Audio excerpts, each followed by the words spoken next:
Fatalisme.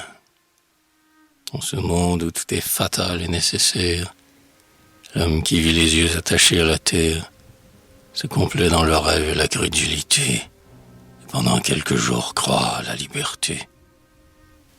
Mais son esprit, mûri bientôt par les années, voit les causes sans fin l'une à l'autre enchaînées, et partout et toujours dans l'immense univers, les mêmes lois réglant les faits les plus divers.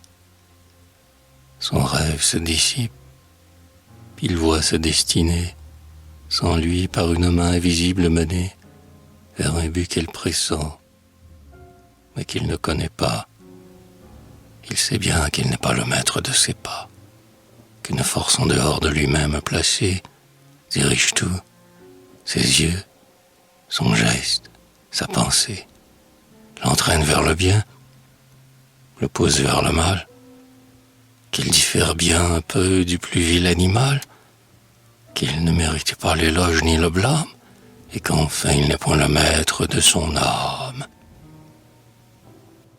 Dès lors, avant d'avoir vécu, désabusé, indifférent au bien dont il n'a pas usé, de toute chose humaine il se désintéresse.